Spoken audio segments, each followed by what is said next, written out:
Ohio's 7th Congressional District fundraising numbers are out. They're interesting. Let's take a look at it and talk about it. Hi, everyone. My name is Matt Deemer. I am the Angry Ohioan and the Angry Democrat. You can find us at theangrydem.com or theangryohioan.com. But today we're going to be talking about Ohio's 7th fundraising Congressional District 7. It's fundraising numbers, and they're interesting because the primary is coming up. There is no Republican primary, but it's still significant to look at the Republican incumbent as well as the 8 people who are running in the Democratic primary. Let's just take a look. So the numbers are out. We put out an article this morning. I had to correct it, so it's super interesting, but we are going to look at these numbers right now. First is Max Miller. He raised about $1.7 million. He dispersed about $660,000. I don't know what he's spending that money on. So I don't see any mailers, obviously, mailers to get maybe his message out. Maybe he's trying to send them to straight Republicans. I don't know. I haven't seen any of those circulated around. Also, sometimes what people do is if you're not in a competitive primary, you're still raising money and you're sending it to other candidates, other campaigns, the Democratic caucus, not the Democratic in this point, if it's Max Miller, the Republicans, Win Red, and they just move money around the country so you can fund campaigns that you want to focus on in areas you want to focus on. So it could be that a lot of the money is going to these different campaigns, to the caucus, to the Republicans. And so that's what he's spending his money on. But I'm not seeing it in the district. However, he still has about $1.2 million cash on hand, and that is very significant. Long story short is, in 2022, when Max ran for Congress against, me, he put $1 million of his own money into the race.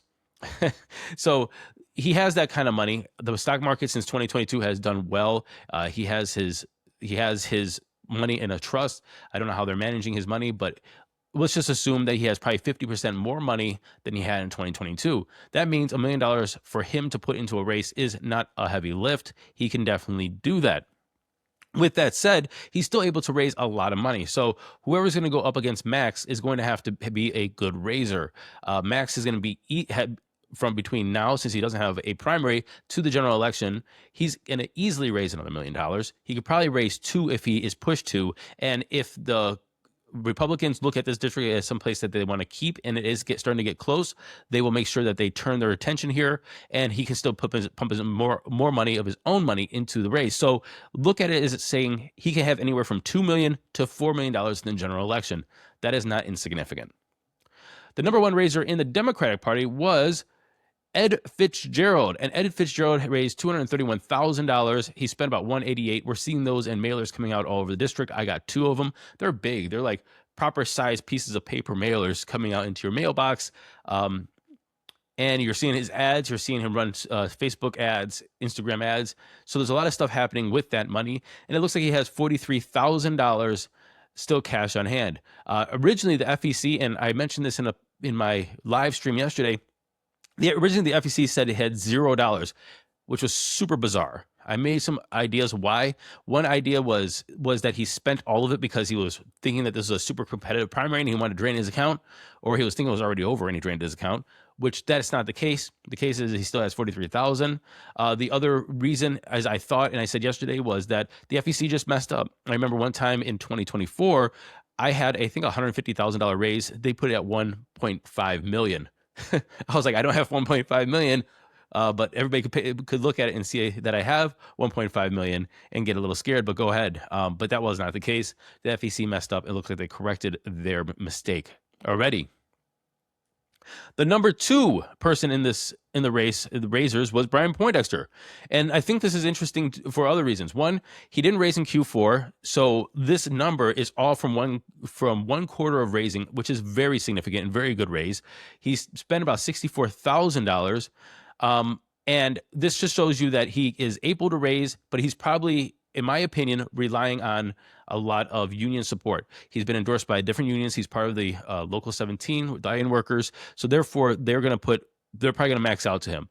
So if the union max out for the union pack, max out for them is $5,000, it's probably going to go to mailers and boots on the ground and yard signs. And if there's other unions that are going to do the same, he doesn't have to spend his money. The unions are going to do that for him, either in kind or directly donating for certain things.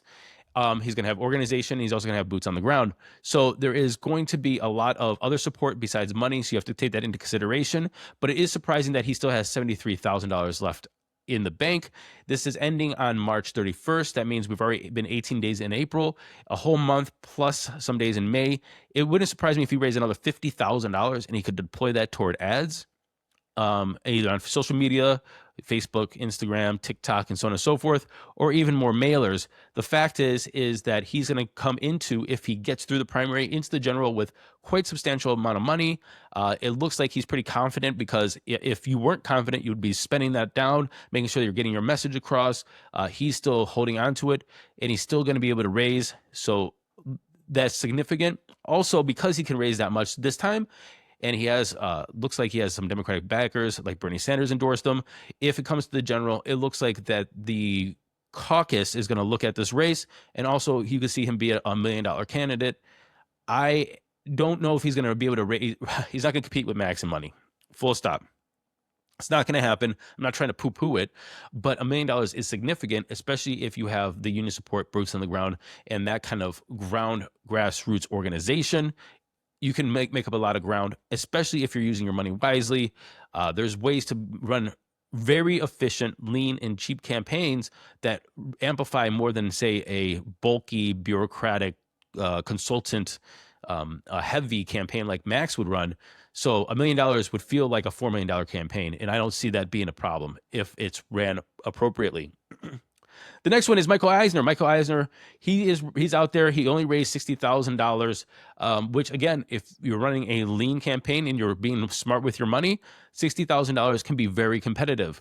$48,000 was deployed. It depends where that's deployed. That is a huge difference. So if you're deploying, say, that $48,000, and let's just call $5,000 a month, and I didn't look this up, but is going to, say, a staff. I know he has a campaign manager, and he's paying that person. So if that is actually going into like salaries and not directly to getting your word out, that's worrisome.